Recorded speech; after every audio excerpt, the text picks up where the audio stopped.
जहाँ सेवा तहाँ त्याग है, जहाँ त्याग वहाँ प्रेम। निर्मल अंतःकरण जहाँ, वहाँ शांत सुख चैन। संतो ऐसी भूल जगे माही, जासो जीव मिथ्या में जाई। पहले भूले ब्रह्माखंडित, जाई आपुहि मानी। जाई में भूलत इच्छा कीनी, इच्छा ते अभिमानी। अभिमानी करे तावै बैठे, नाना ग्रंथ चलाया। वही भूल में सब जग भूला, भूल का मरम न पाया। 184 भूलते कहिए, भूलते जग बट माया।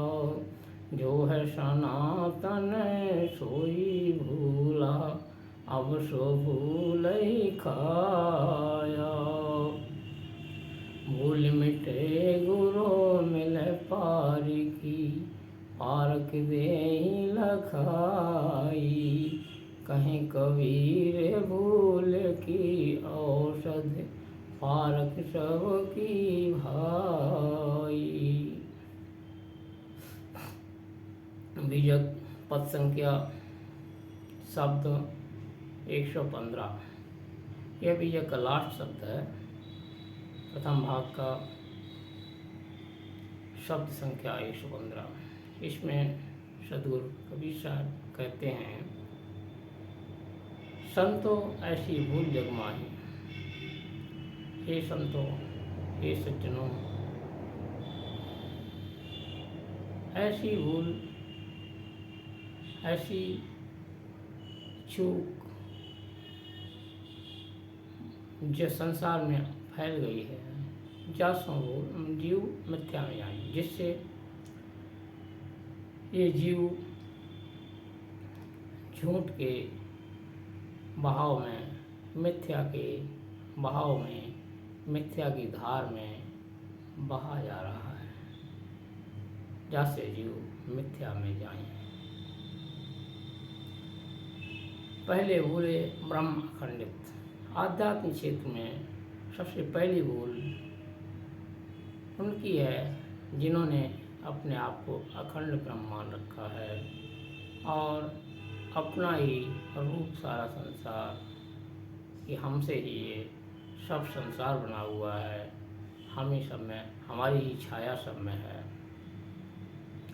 पहले भूले ब्रह्म खंडित, झाई आप में मानी, अपनी ही झाई, अपनी ही छाया को सब में माना। अब झाई में भूलत इच्छा की नहीं, और उस छाया में, उस भूल में, उस झाई में ही, उस भ्रम में ही इच्छा की नहीं कि हम अनेक एक से अनेक हो गए हैं। ऐसी इच्छा करके संसार के निर्माण को बताते हैं कि सभी में हम ही हैं, हमारे अतिरिक्त कुछ नहीं है। जहाँ में भूलत इच्छा कीनी, इच्छा से अपमानी, और वो ऐसा सोचकर ही उनके मन में अपमान बैठ गया।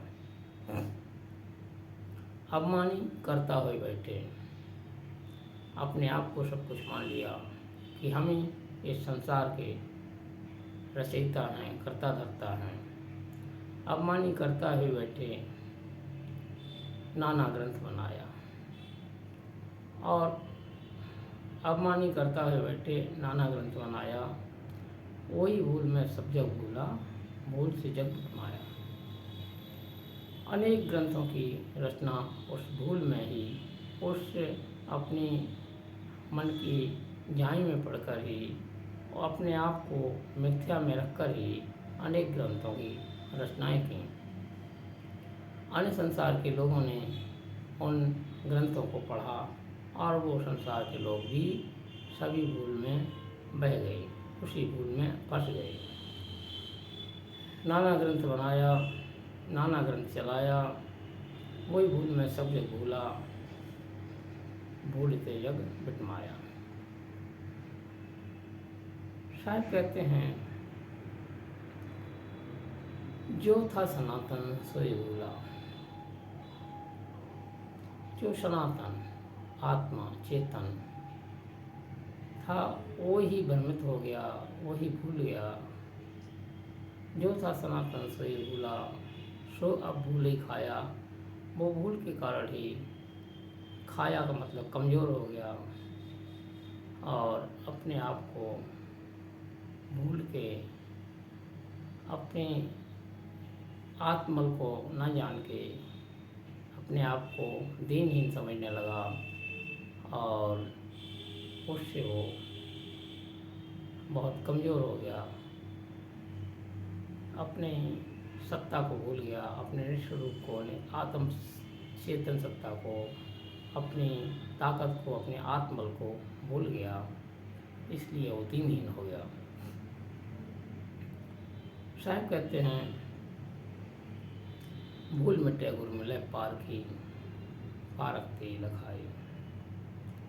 सदगुरु कहते हैं कि ये भूल जो जीव पर छा गई है, जिसमें जीव भटक गया है, संसार में अटक गया है, जिससे वो 84 की धार में बह रहा है। भूल मिटे गुरु मिले पारखी। अगर परखने वाले जिन्होंने अपने को जाना है, अपने आत्मस्वरूप में स्थित हैं, अपनी भूमिका पर टिके हुए हैं, जो अपने को संभाल लिए हैं, जो भूल में नहीं बहे हैं, जो सदैव सावधान सचेत हैं, ऐसे पारखी संत गुरु अगर मिलते हैं, भूल मिटे गुरु मिले पारखी, पारखते लखाएं, तो वो भूल को पारख के द्वारा हमें परखा देते हैं और हम भी उस भूल से, उस अज्ञान की धारा से, उस अविवेक से जागृत होके अपने स्वरूप में स्थित होते हैं। भूल मिटे गुरु मिले पारखी, पारख दें लिखाई, पारख दें लखाई। कहें कभी भूल की औषध, पारख सबकी भाई। इस भूल की औषधि कुछ और नहीं है, वो पारख ही है। परख कर गुरु लोग समझा देते हैं और जो स्वयं ही पारक भूमिका पर अडिग हैं, वो हमें भी उसी स्थिति में पहुंचा देते हैं और हम अपने स्वरूप में स्थित हो जाते हैं। कहे गुरु शिकली गर कीजिए, मने मशकला दें, शब्द छोड़ना छोड़ के चित्त दर्पण कर लें। शिकलीगर कहते हैं जो शान रखने वाले औजारों पर, चाकुओं पर शान रखते हैं। एक पत्थर होता है, उसमें ये रगड़ के और उसकी जंग छुड़ा देते हैं, धार तेज कर देते हैं, उसे शिकलीगर कहते हैं। गुरु मन का मोर्चा छुटाते हैं, मन की गलतियों को परखाते हैं, हमें अपनी भूलों के प्रति जागृत करते हैं, सचेत करते हैं और उससे हम अपनी भूलों को परख कर, उनको हटाकर अपनी आत्म तत्व में, अपनी चेतन भूमिका में, अपने निज स्वरूप में ठहर जाते हैं और हम उस अज्ञान की धारा से निकलकर सचेत हो जाते हैं। तो गुरु शिकलीगर कीजिए, मनी मस्कला दें, शब्द छोड़ना छोड़ के चित्त दर्पण कर लें। तो हमें अच्छे विवेकवान पारखी गुरु की संगत करना चाहिए और उनकी सेवा करके, उनका सानिध्य प्राप्त करके अपनी भूल मिटाकर अपनी आत्मसत्ता को प्राप्त कर अपनी निज स्वरूप में स्थित को ठहराकर हम अपने पद में स्थित हो जाएं। यही हमारा उद्देश्य है, यही सद्गुरु हमसे कह रहे हैं और उसी भूल के लिए हमें पारखी संतों की ज़रूरत है। विवेकी संतों की ज़रूरत है साहिब।